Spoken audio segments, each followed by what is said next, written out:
ವಿಶೇಷ ಕಾರ್ಯಕ್ರಮಕ್ಕೆ ಮತ್ತೊಮ್ಮೆ ತಮಗೆಲ್ಲ ಸ್ವಾಗತ. ಮೊನ್ನೆ ಸೋಮವಾರ ದಿವಸ ಆದಂಥ ಘಟನೆನ ಬಹುಶಃ ನಾವು ಮರೆತಿರ್ಲಿಕ್ಕಿಲ್ಲೇನೋ. ಯಾಕಂದರೆ ನೈಟ್ ಶಿಫ್ಟ್ ಹಾಕಿದ್ರು ಅಂತ ಆ ವ್ಯಕ್ತಿ ಬಹಳಷ್ಟು ಕುಗ್ಗಿ ಹೋದ, ಒಂದು ಲೆಕ್ಕದಲ್ಲಿ ಒಂದು ಡಿಪ್ರೆಸ್ಗೊಳಗಾದ, ಕೊನೆಗೆ ಆತ್ಮಹತ್ಯೆ ಮಾಡಿಕೊಂಡ. ಜೊತೆಗೇನೆಂದರೆ ಆತನ ಹೆಂಡತಿ ಮಕ್ಕಳು ಕೂಡ ಸತ್ತು ಹೋದು. ಇದನ್ನೆಲ್ಲ ನೋಡಿದ ಮೇಲೆ ಬಹುಶಃ ಈ ನೈಟ್ ಶಿಫ್ಟ್ ಅನ್ನುವಂಥದ್ದು ಮನುಷ್ಯನನ್ನು ಇಷ್ಟು ಪ್ರಮಾಣದಲ್ಲಿ ಹೆದರಿಸಲಿಕ್ಕೆ ಸಾಧ್ಯನಾ? ಸೊ ಆವಾಗಲೇ ನಮಗನ್ನಿಸ್ತು ಇದಕ್ಕೆ ಸಂಬಂಧಪಟ್ಟಂಥ ಒಂದು ವಿಶೇಷ ಕಾರ್ಯಕ್ರಮವನ್ನು ಮಾಡಬೇಕು ಅಂತ. ನೈಟ್ ಶಿಫ್ಟ್ ಯಾವ ರೀತಿ ದೇಹದ ಮೇಲೆ, ಮನಸ್ಸಿನ ಮೇಲೆ, ಆ ವ್ಯಕ್ತಿಯ ಜೀವನದ ಮೇಲೆ ಯಾವ ರೀತಿ ಪರಿಣಾಮ ಬೀರಬಲ್ಲದು ಅನ್ನುವಂಥದ್ದು, ಅದಕ್ಕೆ ಸಂಬಂಧಪಟ್ಟಂಥದ್ದು ಈಗಿನ ವಿಶೇಷ ಕಾರ್ಯಕ್ರಮ ಅದು ನೈಟ್ ಶಿಫ್ಟ್ ಮೇನಿಯಾ.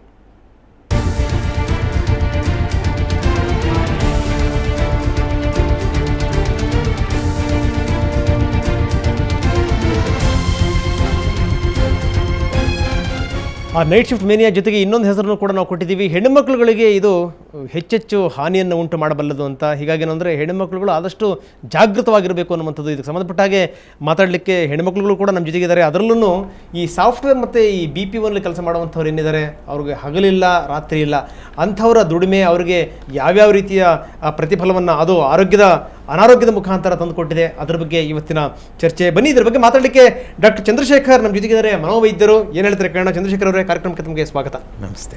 ಸೊ ಅವರ ಪಕ್ಕದಲ್ಲಿದ್ದಾರೆ ಭುವನ BPO ಉದ್ಯೋಗಿ. ಭುವನ, ತಮಗೂ ಕೂಡ ಕಾರ್ಯಕ್ರಮಕ್ಕೆ ಸ್ವಾಗತ. ಅವ್ರ ಪಕ್ಕದಲ್ಲಿರುವಂಥವ್ರು ಆಶಾ ಕೂಡ BPO ಉದ್ಯೋಗಿ. ಆಶಾ, ತಮಗೂ ಕೂಡ ಕಾರ್ಯಕ್ರಮಕ್ಕೆ ಸ್ವಾಗತ. ಸೊ ನಾನು ಎಡಭಾಗದಲ್ಲಿದ್ದಾರೆ ಈಶಾ ಸಾಫ್ಟ್ವೇರ್ ಉದ್ಯೋಗಿ. ಈಶಾ, ತಮಗೂ ಕೂಡ ಕಾರ್ಯಕ್ರಮಕ್ಕೆ ಸ್ವಾಗತ.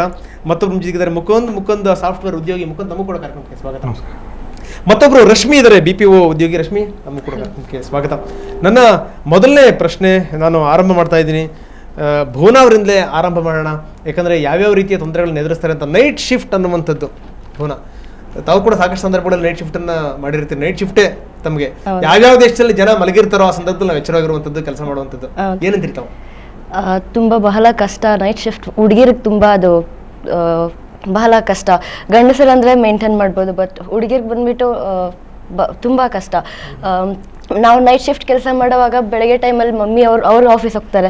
ಸೊ ನಾವು ಮನೆಗೆ ಬೆಳಗ್ಗೆ ಟೈಮ್ ಬಂದಾಗ ಅವ್ರನ್ನ ನೋಡೋಕ್ಕಾಗಲ್ಲ. ನೈಟ್ ಟೈಮಲ್ಲಿ ನಾವು ಕೆಲ್ಸಕ್ಕೆ ಹೋಗ್ತೀವಿ, ಬೆಳಗ್ಗೆ ಟೈಮಲ್ಲಿ ಅವ್ರು ಕೆಲ್ಸಕ್ಕೆ ಹೋಗ್ತಾರೆ.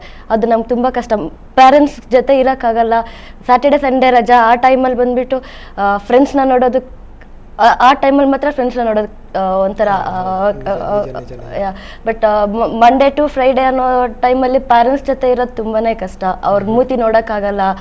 ಅದು ನಮ್ಗೆ ತುಂಬಾ ಬೇಜಾರಾಗುತ್ತೆ. ಸೊ ಎಲ್ಲರೂ ಹಬ್ಬ ಹರಿದಿನ ಅಂತ ಆಚರಿಸ್ಕೊತಾ ಇದ್ರೆ ನಾವಲ್ಲಿ ನೈಟಲ್ಲಿ ಸಾಯ್ಬೇಕು. ಹೌದು. ಸೊ ನಿದ್ರೆ ಕೆಟ್ಟಿ, ಮತ್ತೆ ತಲೆನೋವು, ರಜಾ ಕೇಳಿದ್ರೆ ಅವ್ರು ರಜಾ ಕೊಡಲ್ಲ, ಆ ಥರ. ಸೊ ನಿಮ್ಮ ನೋವುಗಳು ಮ್ಯಾನೇಜ್ಮೆಂಟ್ಗೆ ಅರ್ಥವಾಗಲ್ಲ. ಹೌದು, ಅದು ಅವ್ರಿಗೆ ಅರ್ಥ ಆಗಲ್ಲ. ನೀವು ಹೇಳಿದ್ರಿ ಏನು ಅಂತಂದ್ರೆ ಹುಡುಗರಿಗಾದ್ರೂ ಓಕೆ ಅಂತ, ಪಾಪ ಹುಡುಗರಾದ್ರೆ ಮಾಡಬೇಕು, ಹುಡುಗಿಯರು ಆರಾಮಿರ್ಬೇಕು ಅಂತಾರೆ. ಹುಡುಗಿಯರಿಗೆ ಬಂದ್ಬಿಟ್ಟು ಅದು ತುಂಬಾನೇ ಕಷ್ಟ ಇರುತ್ತೆ. ನೈಟ್ ಟೈಮಲ್ಲಿ ಟ್ರಾವೆಲ್ ಮಾಡೋದು ಅನ್ನೋದು. ಹಿಂದೆ ಒಂದ್ಸರಿ ಪ್ರತಿಭಾ ಅನ್ನೋದು ಲೈಕ್ 10 ವರ್ಷಕ್ಕೆ ಮುಂಚೆ ಬಂದ್ಬಿಟ್ಟು ಯಾವುದೋ.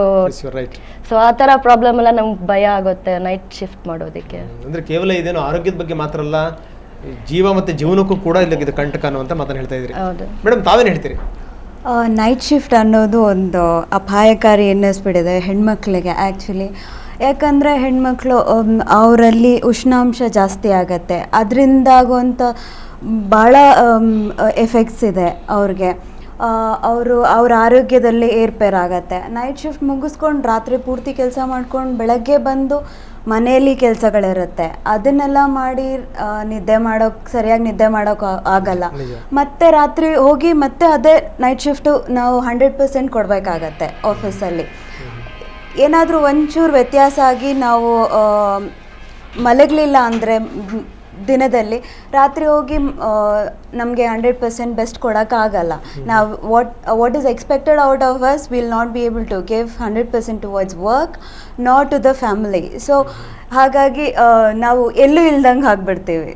ನಿಜ. ಸೊ ಒಳ್ಳೆ ಮಾತನ್ನು ಹೇಳಿದ್ರಿ ತಾವು. ಏನು ಅಂತಂದರೆ ರಾತ್ರಿ ಎಲ್ಲ ದುಡ್ದು ಬರುವಂಥದ್ದು, ಏನಾದರೂ ಮಾರನೇ ದಿವಸ ಏನಾದರೂ ರೆಸ್ಟ್ ಸಿಕ್ಕಲಿಲ್ಲ ಅಂತಂದರೆ ಸೊ ಅಷ್ಟೇ ಔಟ್ಪುಟ್ಟನ್ನು ಕೊಡ್ಲಿಕ್ಕೆ ತುಂಬ ಕಷ್ಟವಾಗುತ್ತೆ ಅನ್ನುವಂಥದ್ದು. ಸೊ ಮೊದಲನೇದು, 2ನೇ ದಿವಸದ್ದು, 3ನೇ ದಿವಸದ್ದು ಈ ರೀತಿ ಒಂದಕ್ಕೊಂದಕ್ಕೆ ಆ್ಯಡ್ ಆಗ್ತಾ ಹೋಗಿ ಕೊನೆಗೆ ಸಂಪೂರ್ಣವಾಗಿ ಏನು ಅಂದರೆ ಅದು ಆರೋಗ್ಯದ ಮೇಲೆ ಪರಿಣಾಮ ಬೀರುತ್ತೆ ಅಂತ. ಸೊ ಯಾವ್ಯಾವ ರೀತಿ ಸಮಸ್ಯೆಗಳಾಗ್ಬೋದು ಅಂತೀರಿ ತಾವು? ನಮಗೆ ಹೆಡ್ಏಕ್, ತಲೆನೋವು ಶುರು ಆಗ್ಬೋದು, ಬೆನ್ನು ನೋವು. ಆ್ಯಕ್ಚುಲಿ ನಾವು 8 hours ಕೂತ್ಕೊಂಡೇ ಇರ್ತೀವಿ. Calls back to back calls ಕೇಳಬೇಕಾಗತ್ತೆ, ಆನ್ಸರ್ಸ್ ಮಾಡ್ತಾ ಇರಬೇಕಾಗತ್ತೆ. ಅಟೆಂಟಿವ್ ಆಗಿರ್ಬೇಕು. 8 hours ಅಂದರೆ 8 hours ಪೂರ್ತಿ ಅಟೆಂಟಿವ್ ಆಗಿರಬೇಕಾಗತ್ತೆ. ನಾವು 100% ಕೊಡಬೇಕಾಗತ್ತೆ ಕೆಲಸದಲ್ಲಿ. ನಮಗೆ ಈ ಥರ ಇನ್ನೂ ಕೆಲವು ಹೆಲ್ತ್ ಇಶ್ಯೂಸ್ ಆಗುತ್ತೆ ಹೆಣ್ಮಕ್ಳಿಗೆ especially. Okay okay okay. So ಇಲ್ಲಿ ಈಶಾ ಇದ್ದಾರೆ ನನ್ನ ಪಕ್ಕದಲ್ಲಿ. ಈಶಾ ಅವರೇ ಏನು ಹೇಳ್ತೀರಿ ತಾವು? ತಾವು ಕೂಡ ಸಾಫ್ಟ್ವೇರ್ ಉದ್ಯೋಗಿ. ಸೊ ಸಾಫ್ಟ್ವೇರ್ನವ್ರಿಗೆ ಇಂಥದ್ದು ಸಮಸ್ಯೆಗಳು ಬಹಳ ಕಾಡ್ತವೆ ಅಂತ.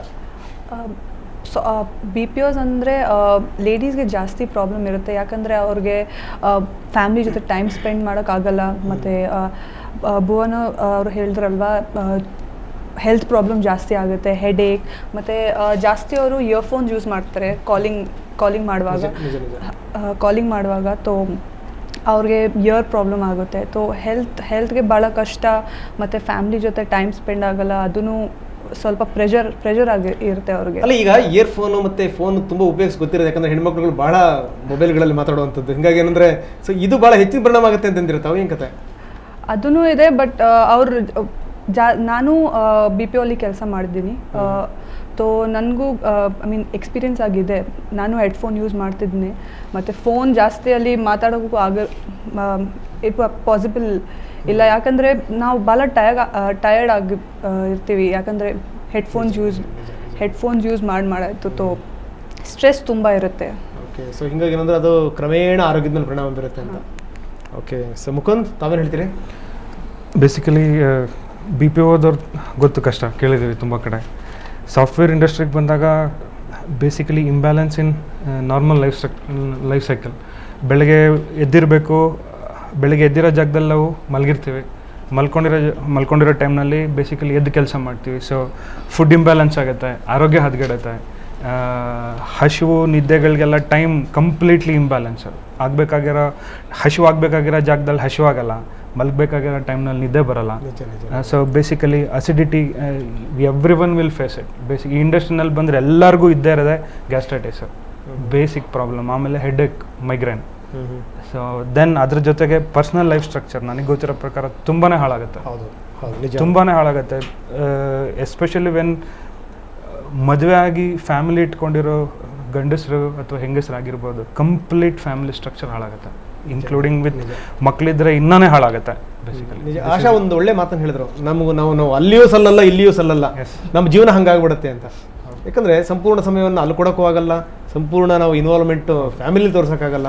ಹಿಂಗಾಗಿ ಏನಂದರೆ ಈ ಜೀವನ ಲೆಕ್ಕ ಅತಂತ್ರ ಆಗುತ್ತೆ ಅಂತ. ಓಕೆ. ಸೊ ರಶ್ಮಿ ಅವರೇ? ಹೌದು, ನಾನು ಇದು ಅಗ್ರಿ ಮಾಡ್ತೀನಿ. ಯಾಕಂದರೆ ಡ್ರೈವಿಂಗಲ್ಲಿ ಅವ್ರು ಎಷ್ಟು ರ್ಯಾಶ್ ಹೋಗ್ತಾರೆ ಅಂದರೆ, ಬೆಳಿಗ್ಗೆ ನೈಟ್ ಶಿಫ್ಟಿಂದ ಮಾರ್ನಿಂಗ್ ಆಲ್ಮೋಸ್ಟ್ ನೀವು ಟ್ರಾವೆಲ್ ಮಾಡ್ಬೇಕಾದ್ರೆ ನೋಡಬೇಕು. ನಾನು ಡೈಲಿ ಆಲ್ಮೋಸ್ಟ್ ಅಟ್ಲೀಸ್ಟ್ 1 ಆಕ್ಸಿಡೆಂಟ್ ನೋಡ್ತೀನಿ. ಸೊ ಎಲ್ಲರಿಗೂ ಇಂಜುರಿಯಸ್. ಒಂದು ಕ್ಯಾಬಲ್ಲಿ 8 ಜನ ಇದ್ದರೆ 8 ಜನಕ್ಕೂ ಆ ಪ್ರಾಬ್ಲಮ್ ಆಗುತ್ತೆ ಕ್ಯಾಬಲ್ಲಿ. ಇನ್ನೊಂದು ಬಂದುಬಿಟ್ಟು ನಮ್ಮ ಲೈಫ್ ಸ್ಟೈಲ್ ಎಷ್ಟು ಚೇಂಜ್ ಆಗಿದೆ ಅಂದರೆ, ನಾವು ತಿನ್ನೋದ್ರಿಂದ ನಾವು ಹಾಕೋ ಡ್ರೆಸ್ ತನಕ ಎಲ್ಲ ಚೇಂಜ್ ಆಗಿದೆ. ಲೈಕ್ ಇದು ಕಾಮನ್ ಆಗೋಗಿದೆ. ಎಲ್ಲರೂ ಇವಾಗ ಮೊದಲು ಬರೀ ಗಂಡಸರು ಸಿಗರೇಟ್ ಸೇರ್ತಿದ್ರು. ಇವಾಗ ನೀವು ಕಾಲ್ ಸೆಂಟ್ರ್ ಸ್ಮೋಕಿಂಗ್ ಝೋನ್ಗೆ ಹೋದರೆ ಯು ಕ್ಯಾನ್ ಸಿ ಮೆಜಾರಿಟಿ ಬರೀ ಲೇಡೀಸ್ ಇರ್ತಾರೆ. It's just because frustration. I mean ನಿಮ್ಗಿರೋ ಟಾರ್ಗೆಟ್ಸ್, ನಿಮ್ಮ TL torture are your floor ಮ್ಯಾನೆಟ್ ಅಷ್ಟು ಟಾರ್ಗೆಟ್ ಆಗಿಲ್ಲ, ಇಷ್ಟು ಟಾರ್ಗೆಟ್ ಆಗಿಲ್ಲ, ಕಾಲ್ ರ್ಯಾಪಪ್, ಕಾಲ್ ಬೆಲ್ಟಿಂಗ್ಸ್. ಆಬ್ವಿಯಸ್ಲಿ ವೃತ್ತಿನ ಬಿಡಕ್ಕಾಗಲ್ಲ, ಟಾರ್ಗೆಟ್ ಕೊಡೋರು ಸುಡಕ್ಕಾಗಲ್ಲ, ಹಿಂಗಾಗಿ ಸಿಗರೇಟ್ ಸುಟ್ಬಿಡೋದು ಅಂತ. ಇದು ಒಪ್ಕೊಳ್ತೀನಿ. ಅಷ್ಟೇ ದುಡ್ಡು ಕೊಡ್ತಾರೆ, ಒಪ್ಕೊಳ್ತೀನಿ. ಆಲ್ಮೋಸ್ಟ್ ಹಾಫ್ ನಮ್ಮ ಸ್ಯಾಲ್ರಿದು ಹಾಫ್ ಬರೀ ಹಾಸ್ಪಿಟ್ಲಿಗೆ ಹೋಗುತ್ತೆ ಅನ್ಸುತ್ತೆ. ನಿಜ ನಿಜ ನಿಜ. ಅಂದರೆ ಈ ದುಡ್ದು ಅನಾರೋಗ್ಯ ಸಂಪಾದನೆ ಮಾಡ್ಕೊಂಡಂಗಾದ್ರೆ ಹೆಚ್ಚು ಕಡಿಮೆ ಹಾಗೆ ಇದೆ. ಓಕೆ. ಮತ್ತಷ್ಟು ನಿಮ್ಮ ಜೊತೆಗೆ ನಾನು ಚರ್ಚೆ ಮಾಡ್ತೀನಿ. ಇದೆಲ್ಲದರ ಜೊತೆಗೆ ನಾವಿವತ್ತು ಒಬ್ಬ ಯೋಗ ಟೀಚರ್ನ ಕೂಡ ಕರೆಸಿದ್ದೀವಿ. ಬಹುಶಃ ಈ ರೀತಿ ಸ್ಟ್ರೆಸ್ಸು, ಆ್ಯಂಗ್ಸೈಟಿ ತುಂಬ ಹೆಚ್ಚಾಗ್ಬಿಟ್ರೆ ಯಾವ ರೀತಿ ಅವರು ಹೊರಗಡೆ ಬರ್ಬೋದು ಅನ್ನುವಂಥದ್ದು, ಅದಕ್ಕೆ ಯೋಗದಲ್ಲಿ ಪ್ರಾಣಾಯಾಮದಲ್ಲಿ ಏನಾದರೂ ಸರಳ ಮಾರ್ಗಗಳಿದೆಯಾ ಅನ್ನುವಂಥದ್ದು ಸಾಕಷ್ಟು ಚರ್ಚೆ ಮಾಡೋಣ. ಅದಕ್ಕಿಂತ ಮೊದಲು ಸಣ್ಣ ವಿರಾಮ.